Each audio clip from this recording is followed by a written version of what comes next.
Na escuridão da noite, estamos atentos, como crianças em um universo ancião. Nós tentamos encontrar o homem do espaço e procuramos o significado nas estrelas. Nós procuramos por respostas, nós procuramos pela vida, talvez não a vida como a conhecemos. Um mundo à parte, não é? Sei o que vi naquela noite. Era real. Durante os últimos 50 anos, relatos de OVNIs e de contatos com seres extraterrestres têm alcançado proporções astronômicas.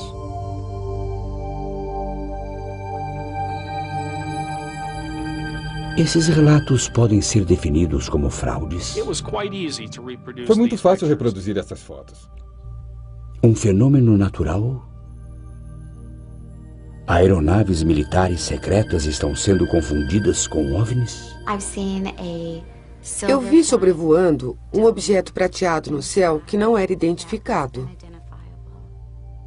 Essas aparições existem apenas em nossas mentes? Ou a vida inteligente além de nós e os extraterrestres estão mais próximos do que imaginamos?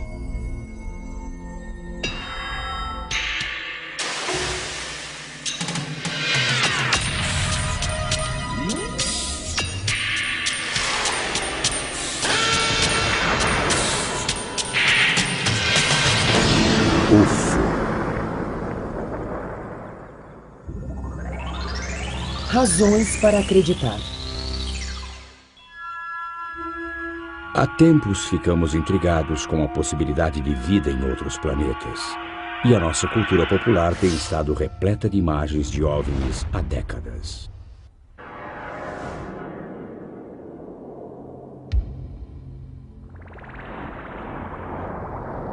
Mas os primeiros grandes relatos documentados de aparições de OVNIs no mundo real surgiram nos últimos meses da Segunda Guerra Mundial.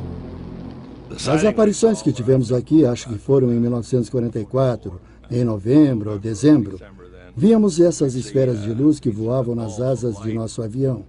Aquela que eu vi era uma espécie de luz branca. As outras pessoas viram luzes vermelhas. Algumas viam luzes verdes. E algumas relataram que iriam tentar perseguir uma delas. Elas jamais conseguiriam pegar uma.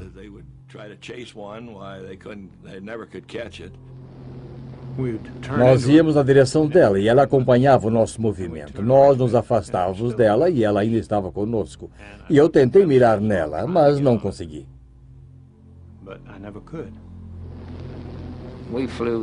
Voávamos no mosquito britânico, que era capaz de desenvolver 833 km por hora. Nós tentamos nos aproximar várias vezes, emparelhar com ela, e nunca conseguimos sequer chegar perto. Os pilotos chamaram esses objetos voadores não identificados de caças-fu, mas ainda não sabem se eles eram armas secretas alemãs, ilusões de ótica ou algo completamente diferente. Eu acho que as alternativas existem, seja a imaginação, alucinação ou realmente algo extraterrestre, ou um objeto alemão controlado do solo. Mas em 50 anos eu não vi nada que tenha mudado a percepção de que eram objetos voadores não identificados.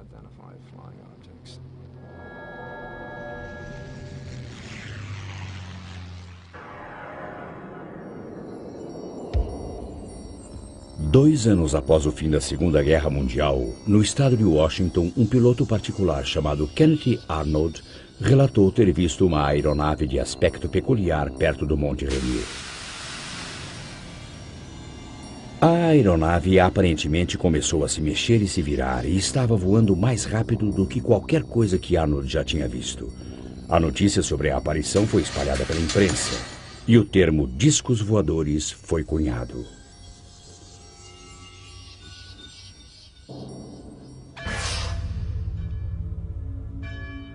Apesar da vida na América no pós-guerra parecer bastante tranquila, os relatos de objetos voadores não identificados começaram a se multiplicar. Esses OVNIs eram aviões de reconhecimento soviéticos? Isso poderia explicar sua presença em torno das bases militares americanas? Começou a haver medo. Os segredos atômicos poderiam estar ameaçados e a segurança nacional em jogo.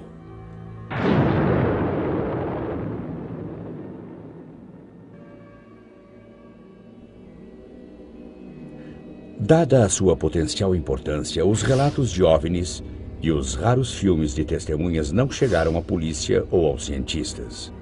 Em vez disso, durante 22 anos, eles foram coletados como parte do Projeto Livro Azul para investigação pela Força Aérea. O chefe do projeto explicou o motivo. Antes de mais nada, tentamos determinar se o fenômeno dos OVNIs é uma ameaça à segurança dos Estados Unidos. E determinar se o fenômeno dos OVNIs inclui algum avanço tecnológico que poderia ser canalizado para pesquisa e desenvolvimento. Finalmente, em 1969, os arquivos foram fechados. A conclusão da Força Aérea: nenhuma ameaça e poucos dados. Eles analisaram 3.201 aparições. Eles categorizaram cada uma delas. Fizeram uma avaliação de cada uma e o que descobriram foi que 21% dos casos examinados tinham de ser classificados como desconhecidos, completamente separados e distintos dos 10% que foram classificados como informação insuficiente. Descobriram que quanto melhor a qualidade da aparição, maior era a probabilidade de ser algo desconhecido. Ainda assim, o que o secretário da Força Aérea disse ao público? Ele disse: acreditamos que nenhum objeto, descrito como disco voador, já tenha voado sobre os Estados Unidos. Muitos ainda não estavam convencidos das descobertas oficiais do governo, e sua descrença pareceu encontrar apoio por algum tempo, em 1987. Foi então que o pesquisador britânico Tim Good pôs as mãos num documento informativo que foi endereçado ao presidente eleito Dwight D. Eisenhower e datado de novembro de 1952. Os papéis pareciam revelar o resgate clandestino de extraterrestres após a queda de um objeto voador no Novo México em 1947, realizado pelo governo. Os encarregados do resgate foram chamados de os 12 Majestosos. Segundo esse documento, um fazendeiro local relatou ter encontrado um disco voador que tinha caído a 120 quilômetros a noroeste do aeroporto militar Roosevelt. Durante o resgate, 4 extraterrestres mortos supostamente foram encontrados. Seus restos teriam sido removidos e enviados para várias localidades diferentes para serem analisados. Não há dúvida de que a importância desses documentos foi monumental. Quero dizer, nada como isso já tinha aparecido. É dinamite pura. Prova que existem discos voadores, visitantes extraterrestres, a coisa toda. A implicação disso é: 1. A Terra está sendo visitada por naves extraterrestres. 2. O governo sabe que isso é verdade. Não só abstratamente, mas tem pedaços de uma nave e corpos de extraterrestres desde pelo menos 1947. Mas nem todos estavam certos disso. Cerca de 10 minutos depois de ver as conclusões baseadas na minha pesquisa de OVNIs até aquela época, eu sabia que essas coisas não eram reais. Entre os documentos que Tim Good recebeu estava um memorando do presidente Truman ao seu secretário de Defesa. Críticos afirmavam que sua assinatura era idêntica àquela que estava em outro documento, um problema para analistas de documentos. Qualquer pessoa familiarizada com análise forense de documentos sabe que uma pessoa nunca assina o seu nome 2 vezes da mesma maneira. E isso sugeriu que a assinatura do documento genuíno, que provava que não era um OVNI, tinha sido cortada por um falsificador e colada nesse falso documento presidencial para dar um ar de autenticidade.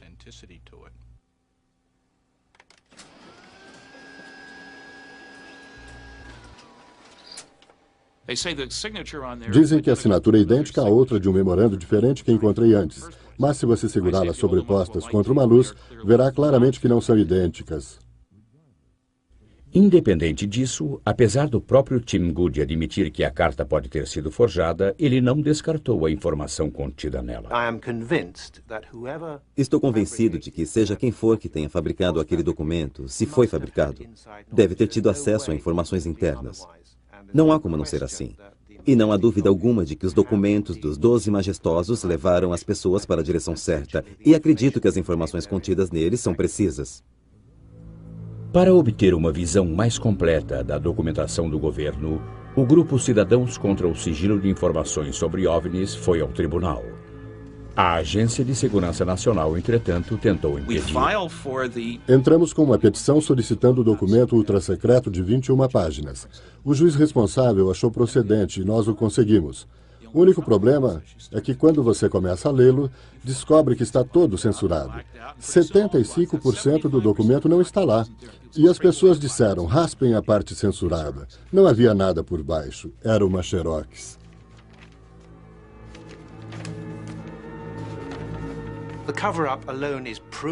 O acobertamento disso é provado pela liberação de documentos por agências como o FBI, que negaram qualquer envolvimento em pesquisas de OVNIs até que a Lei de Liberdade de Informações mostrasse que eles estavam mentindo.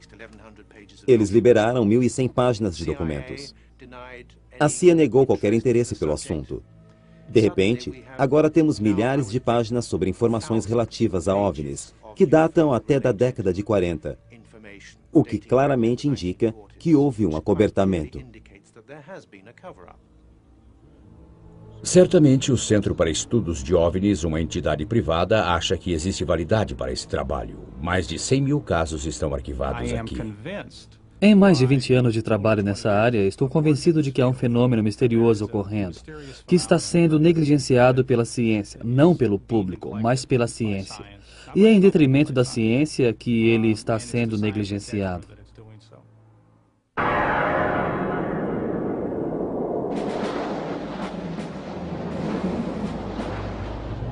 Em março de 1990, na antiga União Soviética, caças são enviados para investigar luzes pulsantes a nordeste de Moscou. Durante 3 horas e meia, eles perseguem as luzes que se moviam a velocidades de até 4.800 km por hora. Nenhuma imagem de radar apareceu nas telas nas estações de solo, mas fotografias foram tiradas e o rastreamento térmico produziu resultados. Para o chefe das Forças de Defesa Aérea, esses resultados secretos eram provas suficientes da existência de OVNIs. Mas os jornalistas estão perguntando se houve outras aparições. Destes 1.990 casos, só um estava embasado por evidências. Este é o único caso em que há provas reais. Nem se considerou que a aparição poderia ser de um bombardeiro stealth.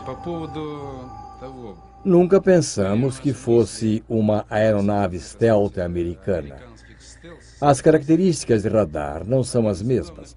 O stealth se comporta como um avião em termos de velocidade e maniabilidade. Os OVNIs são muito diferentes. A regra que não está escrita: não dispare em OVNIs. No que se refere às instruções oficiais, nós, da Defesa Aérea, temos certas regras que não estão escritas, que significam que não devemos disparar em OVNIs. A partir de 1977, um estudo oficial do Ministério Soviético de Defesa tem coletado centenas de relatos de OVNIs, alegadamente para adquirir tecnologia extraterrestre para uso militar.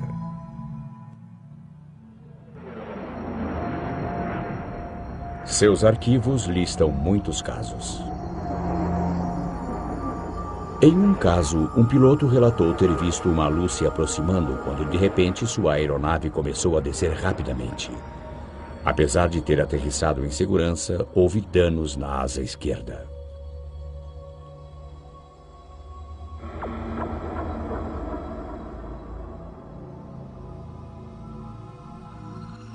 Inédito no Ocidente, este filme amador parece mostrar um OVNI sobre o parlamento em Vilnius, a capital da Lituânia. A aeronave paira sem produzir ruído e aparentemente aterrissa.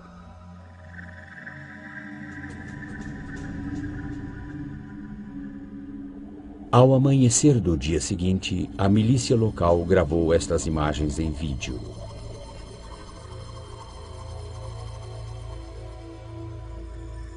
Aumentada, a aparência do visitante noturno é esta. Ele se move diferente de um helicóptero ou avião normais.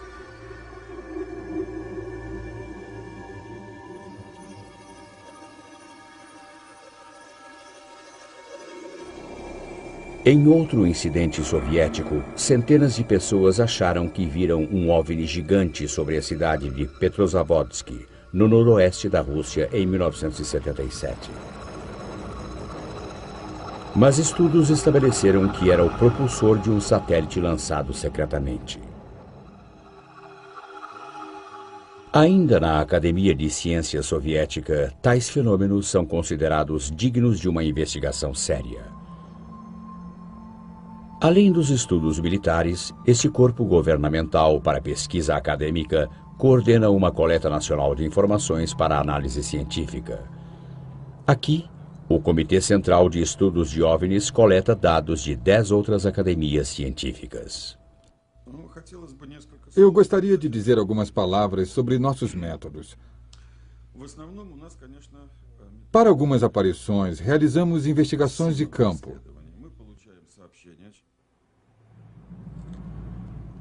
Uma aparição aqui resultou em 12 anos de pesquisas.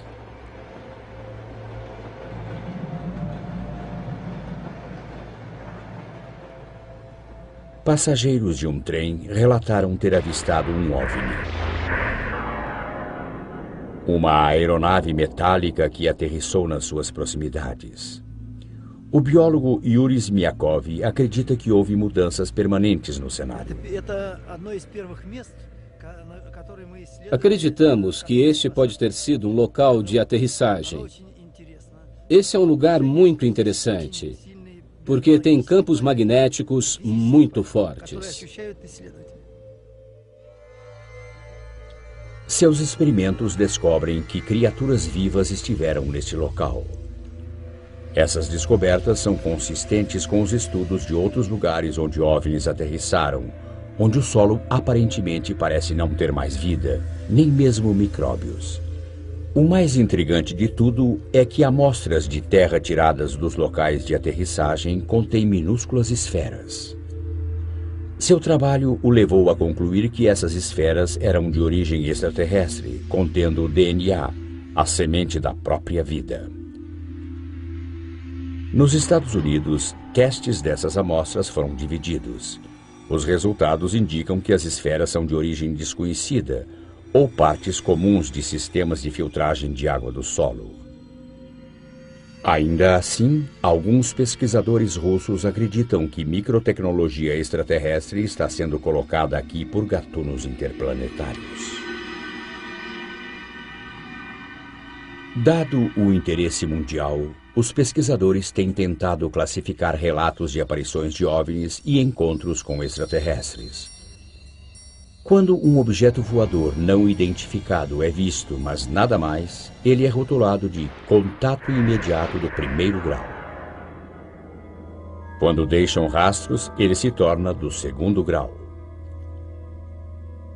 Depois, existem os contatos imediatos do terceiro grau, quando as pessoas relatam ter observado extraterrestres. Nos contatos imediatos do quarto grau, a testemunha realmente interage com os extraterrestres. Em novembro de 1980, em Todmorden, Inglaterra, Alan Godfrey, um experiente oficial de polícia, estava numa ronda noturna quando viu um objeto que não podia identificar. Eu estava fazendo minha ronda noturna, então decidi que iria a um determinado local naquela noite. Quando eu estava para voltar, eu vi na Fernley Road aquele objeto. Quando eu cheguei perto, ficou evidente que eu não estava olhando para uma coisa que normalmente encontraria ao amanhecer em Todmorden, sabe? Achei que poderia ser um balão de ar quente que tinha caído. Mas, obviamente, quando me aproximava mais, percebi que era um objeto metálico, feito pelo homem. Era uma coisa construída, não era uma alucinação, era real. Esse objeto tinha 6 metros de largura. Tinha 4,30 metros de altura. Tinha o formato de diamante. A metade inferior dele girava, a metade superior estava parada. Tinha uma série de janelas escuras, ou poderiam ser painéis. E se eu saísse do carro, pegasse um tijolo e atirasse nele, provavelmente descobriria se eram janelas ou não. As árvores que se alinhavam à beira da estrada estavam sacudindo violentamente, mas ainda assim, enquanto eu estava dando partida no carro, não senti nenhuma vibração. Não ouvi ruído algum, mas é claro que eu não ia sair do carro. Peguei a minha prancheta, coloquei-a no meu joelho e comecei a desenhá-lo. Mas quando estava desenhando o objeto, de repente eu estava do outro lado dele, dirigindo o carro da polícia, e o objeto tinha partido. Um período de tempo tinha passado. Após uma regressão hipnótica, o policial lembrou-se de mais detalhes. Existe uma escuridão completa e depois uma sensação de flutuação, como se eu ou outro veículo, seja o que for, estivesse flutuando. Depois acordei num quarto. Nesse quarto havia um humanoide muito alto.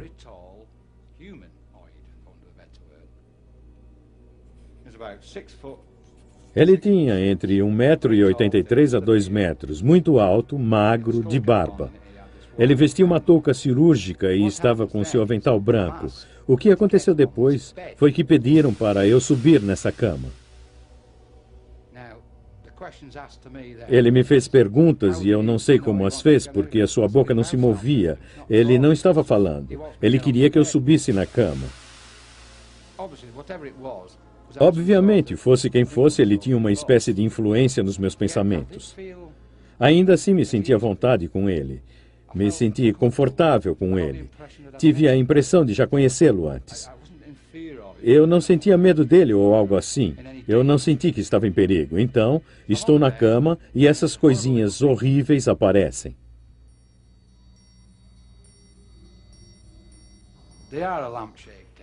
Eles tinham o formato de uma lâmpada. Seus olhos eram escuros, negros. Essa é a melhor maneira de descrevê-los. E havia 7 ou 8 deles.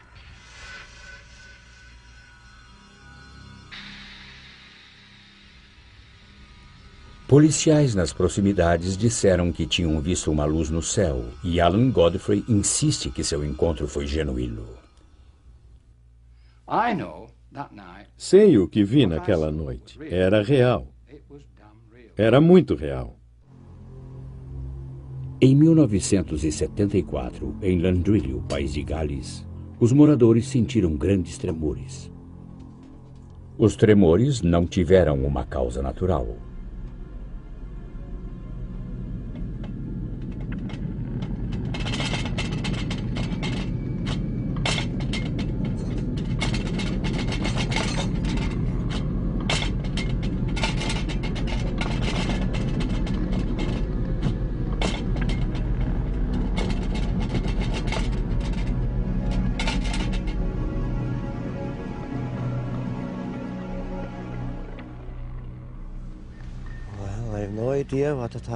Bem, não tenho ideia alguma do que aconteceu. Não acho que tenha sido um terremoto, sabe? Ainda acho que não foi um terremoto. John Roberts não foi o único abalado naquele dia. Hugh Edwards achou que tinha visto um disco voador. Eu vi esse objeto vir da montanha. Era do tamanho de um ônibus. Era luminoso de uma ponta a outra. Ele atravessou a montanha em direção à estrada. Eu estava bem ali. Ele mergulhou como se fosse bater e sumiu da minha vista, indo para o vale. Bom, eu já tinha ouvido muitas coisas sobre discos voadores e pensei, bem, é isso aí. O único som que eu ouvi era como passando pelo ar. Realmente eu fiquei muito surpreso ao vê-lo.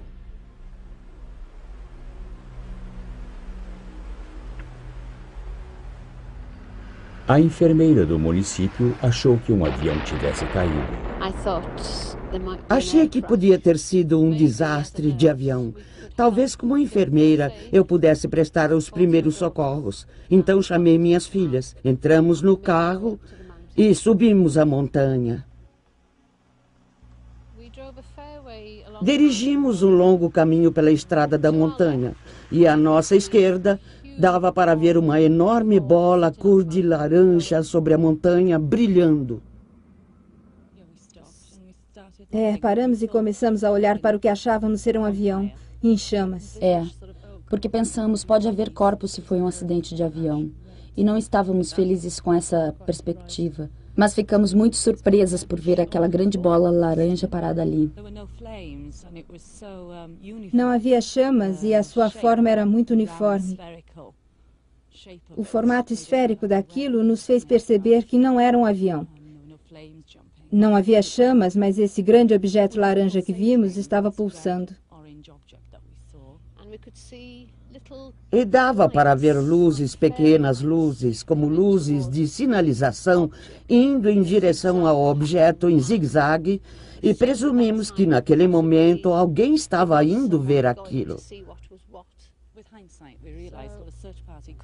Mas depois percebemos que um grupo de busca não podia ter chegado lá, localizado e chegado lá no tempo em que levamos para ir da cidade até a montanha. Ninguém teria tempo de ter se organizado para chegar até o objeto que vimos. Como nenhum grupo de busca saiu naquela noite, nada foi descoberto no local. Mas o astrônomo Ron Madsen sugeriu que o que as pessoas viram foi um meteorito ou uma bola de fogo e que ele coincidiu com um terremoto numa falha próxima. Pensando que aquela explosão poderia muito bem ter sido provocada por um pedaço de rocha impactante, nossa primeira reação foi tentar calcular a energia envolvida. E pareceu-nos que seria uma coisa que corresponderia a uma explosão de cerca de 600 toneladas de dinamite.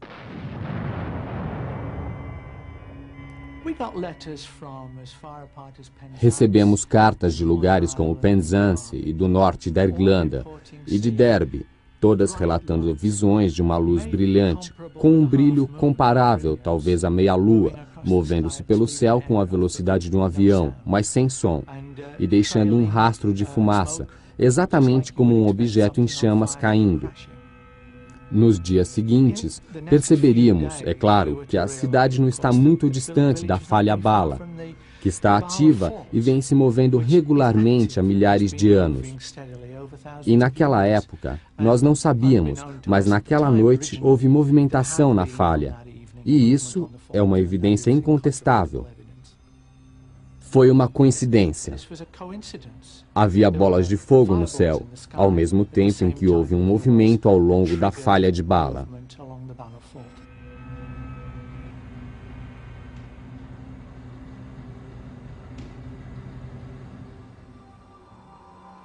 Outra aparição britânica muito divulgada também provou ser atribuível a causas naturais, mas não antes que muitos acreditassem ter visto um OVNI.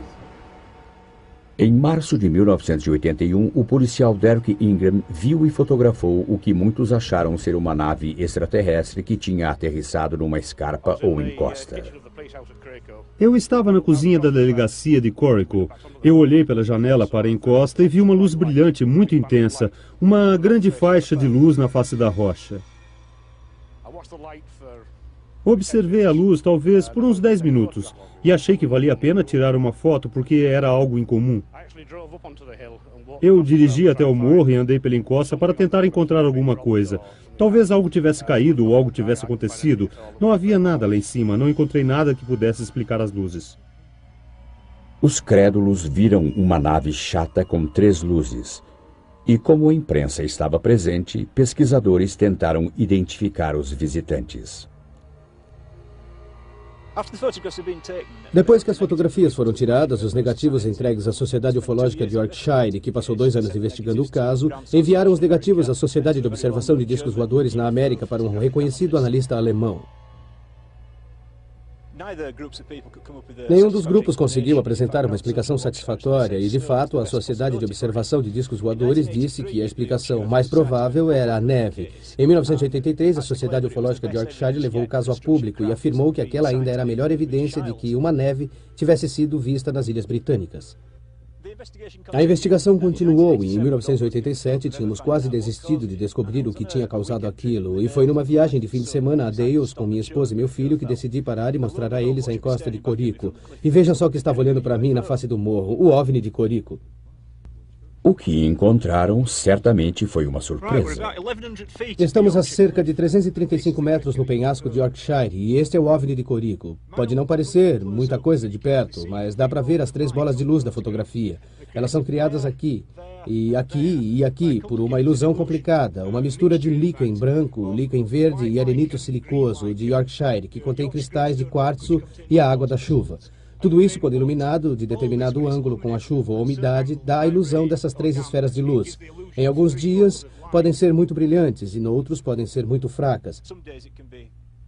Naquele dia, quando Derek Ingram as viu, estavam muito brilhantes e foi isso que criou nele a sensação de que estava vendo uma coisa incomum, apesar dele ter olhado por sua janela todos os dias nos 2 anos anteriores e não ter visto nada.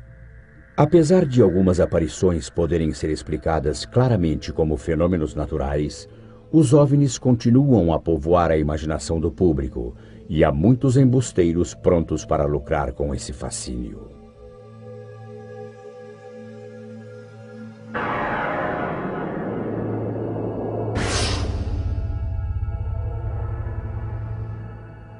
Em Gulf Breeze, Flórida, em novembro de 1987, o construtor Ed Walters afirma ter tirado fotos instantâneas de um OVNI 3 vezes maior do que uma casa. Para ele, foi apenas uma de muitas oportunidades fotográficas, quase abduções e observação de alienígenas. Apesar de ter vendido 2 livros sobre o assunto, Ed não permitiu que suas fotografias fossem incluídas neste programa.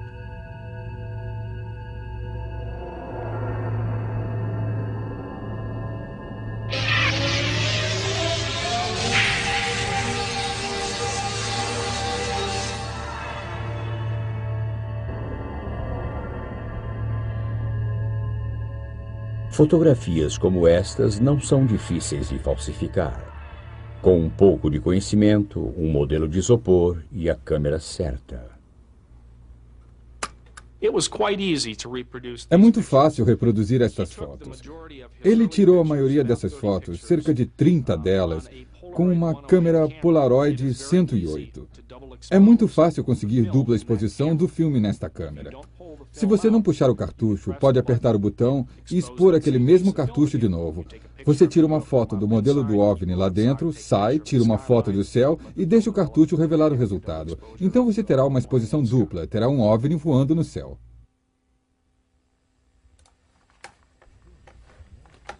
Ainda assim, Walters tem seus discípulos e o analista de fotografias Bruce Maccabee é um deles.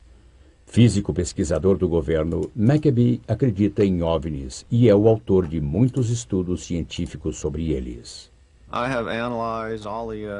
Eu analisei todos os filmes e vídeos que foram feitos por Ed Walters. Eu acho que estudei a maioria dos vídeos que foram feitos por outras pessoas de lá. Ele está parado ali. No que diz respeito a fotos e vídeos de Ed, é minha opinião que são reais. Analisei esse material cuidadosamente, levando em conta as críticas que têm sido feitas contra ele. E encontrei motivos para rejeitar as críticas. No beisebol, você erra 3 bolas e está fora. Para Ed Walters, neste caso, a primeira bola foi quando um modelo foi encontrado no sótão de sua antiga casa. A segunda bola foi quando um jovem chamado Tommy Smith se apresentou e afirmou que havia uma testemunha que viu Ed criando as fotos de OVNI com uma dupla exposição. A bola 3 foi quando eu fiz experiências fotográficas e fui capaz de duplicar muitas dessas fotos, especialmente as fotos difíceis como um OVNI pairando sobre a estrada. Então, a minha conclusão é, errou 3 bolas e está fora. Publicamos as primeiras fotos das aparições de Gulf Breeze em novembro de 1987. E eu estava tentando imaginar como apresentá-las, tentando repassar tudo o que aconteceu em Gulf Breeze. Quando meu pessoal entrou, eu disse: vocês não vão acreditar no que vamos publicar no jornal esta semana. E mostrei as fotos. E eles disseram: foi isso que vimos. O Sentinel só deu continuidade à história porque muitas outras pessoas em Gulf Breeze haviam visto o OVNI na mesma noite em que Ed havia fabricado as fotos. Já vi 3 outras aparições à luz do dia e mais de 100 aparições à noite no Parque Shoreline, em Gulf Breeze. Eu testemunhei mais de 170 aparições. Eram luzes vermelhas, vermelhas e brancas, pairando sobre e em volta de Gulf Breeze, na Flórida. Já vi uma cúpula prateada não identificada no céu. Nunca tinha visto algo assim antes. E foi simplesmente inexplicável.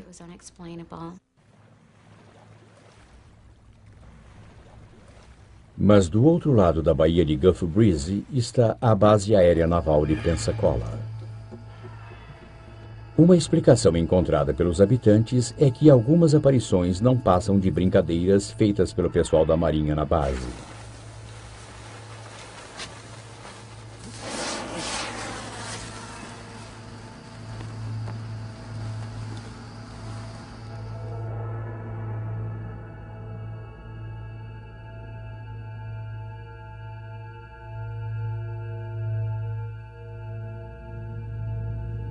Outra possibilidade é que as aeronaves militares estejam sendo confundidas com OVNIs.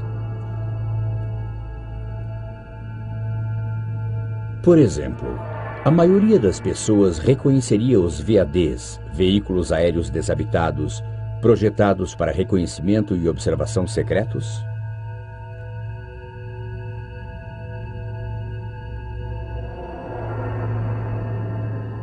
Ainda assim, apesar do fato de que certas aparições podem ser embustes ou então explicadas por fenômenos naturais ou causados pelo homem, continuamos à procura. Nosso fascínio só cresce enquanto os cientistas descobrem evidências de vida em outros planetas. Ele só cresce enquanto se torna cada vez mais razoável acreditar que não estamos sozinhos no universo. Se os sinais de vida em Marte provarem ser verdadeiros, a vida extraterrestre em geral pode ser ainda mais disseminada. Astrônomos calculam a quantidade de civilizações que podemos esperar detectar no espaço. Eles utilizam a equação de Drake, do professor Frank Drake. O primeiro fator é o índice de formação de estrelas na nossa galáxia. Quanto mais estrelas você produz, mais morados potenciais de vida irão existir. Uma fração dessas estrelas irá ter planetas. Esse é o segundo fator, a fração que terá planetas. Depois temos que levar em conta a quantidade de planetas em cada sistema que são potenciais moradas de vida. O próximo fator é a fração de sistemas de coisas vivas que dão origem à inteligência. O fator seguinte é a fração de sistemas de criaturas inteligentes que desenvolvem alta tecnologia, uma tecnologia detectável. Mas quanto tempo duram? Por quanto tempo são detectáveis? Talvez sejam destruídos por acidentes cósmicos, talvez de maneira ruim, através de uma guerra nuclear.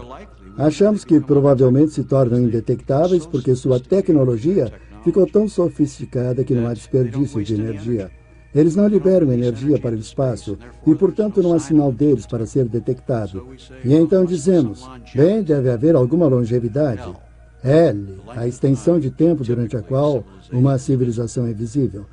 E agora, se tomarmos o índice de produção e o multiplicarmos por aquele L, o resultado final é o que começamos a descobrir, que é a quantidade de civilizações detectáveis no espaço. E a quantidade está aumentando. 7 novos planetas foram descobertos no último ano. Um desses planetas é quase tão grande quanto Júpiter, do tamanho da 4ª estrela mais próxima do Sol. Um planeta orbitando a estrela 51 na constelação do Pégaso. A última estimativa da quantidade de galáxias agora é 50 bilhões. A quantidade estimada de civilizações detectáveis é de 100 milhões de milhões. Alguma dessas civilizações em potencial está tentando se comunicar conosco? 7. A busca por inteligência extraterrestre está na escuta. Realizei a primeira busca moderna de rádio em 1960. Em todo o mundo, grandes radiotelescópios estavam sendo construídos porque a beleza e a potência da radioastronomia tinha acabado de ser reconhecida. E também naquela época, receptores de rádio muito mais sensíveis foram inventados. A combinação desses novos telescópios e desses novos receptores de rádio nos deram uma sensibilidade muito maior do que tínhamos antes, e foi uma inovação. Em termos de habilidade, tínhamos cruzado uma fronteira muito importante. Então, fazia sentido pesquisar. Não precisávamos de qualquer coisa especial nas atividades dos extraterrestres. Se eles fossem como nós, poderíamos detectá-los. Realizar uma busca 7 da superfície da Terra é algo muito desafiador e muito difícil. E o motivo é que detectamos sinais inteligentes o tempo todo, só que eles são todos nossos. Todos criados por nós, e alguns com uma vida incrivelmente longa. Sinal de chamada GBTT, Golf Bravo Tango Tango.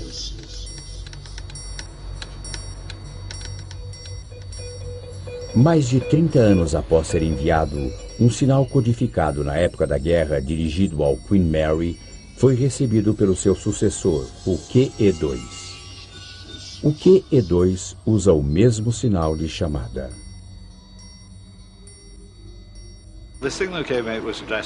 O sinal veio e estava endereçado para Golf Bravo Tango Tango, que é o sinal de chamado do QE2, mas eram as letras sinalizadas do Queen Mary. E o oficial de rádio que recebeu o sinal reconheceu o Golf Bravo Tango Tango e pensou que era para esse navio. Mas, na verdade, quando o recebeu, ele percebeu que era um sinal da época da guerra, que obviamente ficou ricocheteando pelo espaço por 30 anos. Enviado ao Queen Mary na década de 40, o sinal chegou em 1978. Ele estava ricocheteando pelo espaço, como o capitão Arnold sugeriu, ou de algum modo foi interceptado e enviado por alguém ou alguma coisa que ainda não identificamos.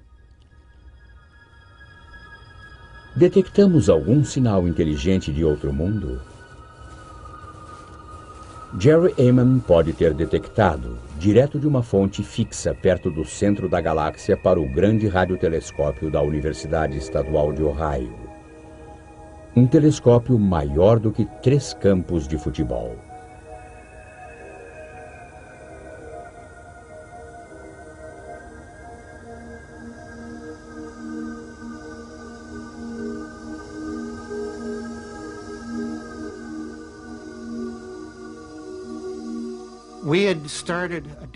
Tínhamos iniciado uma análise de dados em 15 de agosto de 1977, que durou cerca de 3 dias. Enquanto eu estava olhando os dados impressos, estava gravando e marcando todos os sinais fortes, fora do comum. E me deparei com um que era muito mais forte do que qualquer um que já tinha visto. E fiquei tão surpreso com isso que escrevi a palavra "uau" como um ponto de exclamação na margem, sem mesmo pensar.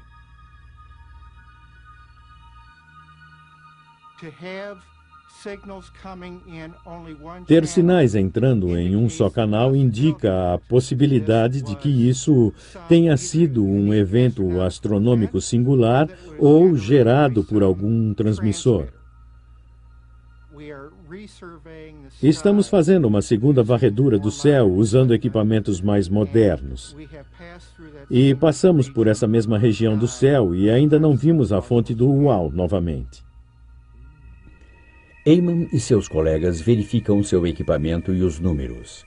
Estudos eliminaram interferências, sondas espaciais e fontes terrestres. Definitivamente excluímos espaçonaves próximas ou lixo espacial ou satélites na órbita da Terra. E certamente excluímos qualquer coisa próxima, muito próxima do radiotelescópio, como um avião voando através do feixe do telescópio. Não excluímos a possibilidade de que isso seja realmente um sinal produzido por uma inteligência extraterrestre.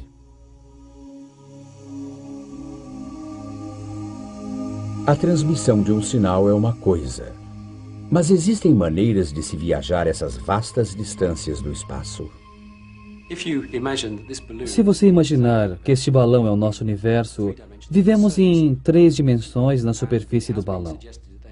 E foi sugerido que pode existir o que chamam de buracos, que atravessam um balão de um lado a outro, ou conectando pontos, o que nos permitirá viajar de um lado do balão até o outro através de um atalho.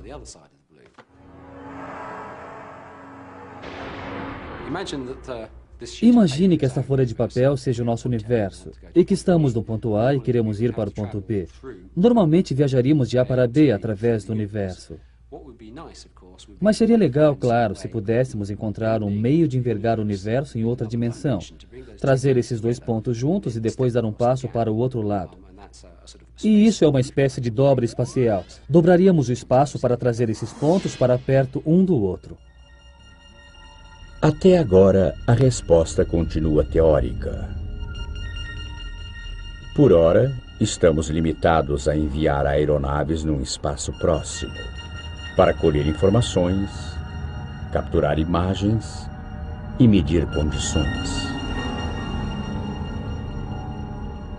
Outros também podem estar fazendo isso? Com essa pergunta, voltamos ao nosso fascínio por algo maior, algo diferente. Voltamos ao nosso fascínio enquanto continuamos a olhar para o céu, olhando, ouvindo e esperando.